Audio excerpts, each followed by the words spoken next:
YOLO, and welcome to this viewer-requested video showing how I edit my videos using iMovie Studios. A little bit of behind-the-scenes action, if you will. First things first, when you open the iMovie Studios, it'll show you all the different projects you're working on, but down at the bottom is where you click to start a new project. Once you start a new project, it'll show you the Moments tab, or pretty much everything in your camera roll that you could use to add to your video. So I'll just grab these 4 different clips from my zombies gameplay as an example, and it'll put them all in order of how I added them to the video. Now what I like about iMovie Studios is it's super user-friendly and has everything you really need to get started. Like in the background, you can see me going through all the different filters or trying out the different text formats. Something else that I really like about the iMovie Studios is it's complete. It comes with everything you need for free. You don't have to spend like 99 cents or buy a monthly subscription plan in order to access the special features like adding text, segues, transitions, even background audio. They have an entire library that you can choose from. Now, like right here, when you're adding text, you can change the color, you can change the position of the text by clicking and dragging it around on the screen. I usually just leave it right in the center because it's very catchy for the eye. But the biggest thing is you can change the clip duration. So instead of having it only last for a few seconds on screen, you could choose to do full clip, and then it'll last for however long the clip is that you are putting the text on, whether it be a minute, 2 minute, 5 minute. Now, something I do a lot in my videos, especially the collaboration videos, is to have somebody's channel logo picture in the actual picture of the video, usually in the top corner.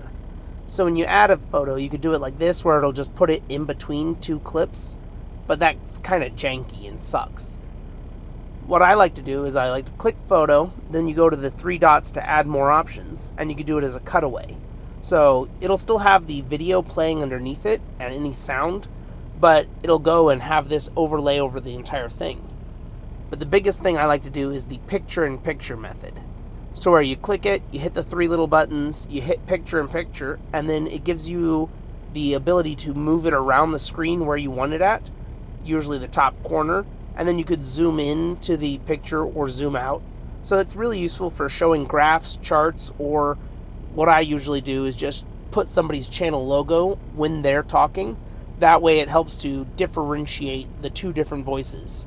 Even though most of the people don't sound anything like me, I figured it's easier on the viewer like that. And then something that I've been wanting to do is the split screen mode, but I haven't found a video that's quite right. Well, I guess technically this video now is quite right for actually doing split screen on. And then here's another thing. You can mute the gameplay in the background or whatever video you have in the background so that your voice is actually louder, or you could lower it. Normally I have it down to like 1 to 3% so the gameplay doesn't overpower me. And then here's that audio library I was telling you about. All of this stuff is for free. You don't have to pay for any of it. You just click it, it'll download, and then you can use it in your future videos. Like this snowy stroll down Main Street is one of my favorites to use for the channel reviews each month.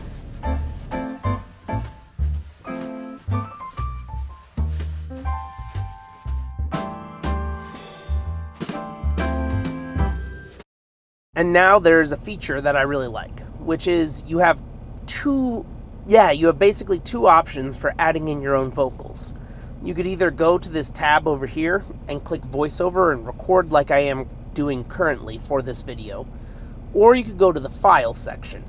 Now under the files section, anything that is on your phone's files, you can then upload as audio if you wanted. So there are some times where I will record my audio in the Voice Notes app, save it to my files, and then upload it in here later. It just depends on if I have time when I'm at a shipper or a consignee, have like 5-10 minutes, I could do some audio, and then later I could do video. Now this background feature is one that I don't use too often, but when I do, it's very nice to have it there to break things up. So you can cut the footage in the background and then add these different backgrounds in, throw your text in there. Normally, like, I will do it with my 5 stock videos, which I haven't done in a while. I'll have the ticker symbol, the stock, I'll read it off, and then I'll have a break where it shows the ticker symbol, how much it pays per share, something along those lines. Because it's also a nice visual way to add a little bit of color and pop to the video. That's kind of how I use iMovie Studios in a nutshell. Super user-friendly, All the features are free and upfront. They don't put anything behind a paywall. Easy to use. You can even duplicate videos. That way you could tinker on one, and if there's something you don't like, you have the original version available. Let me know in the comments below if there's anything else on the back end of making YouTube videos that you'd like to see. This is pretty much covering all the editing, but not how I get the footage. So if you were more interested in that, or the vocals, or I guess anything in particular, let me know, and I'll try and make a video on it. But thank you guys for watching. Don't forget to like, comment, and subscribe, and I'll catch you on the flip side.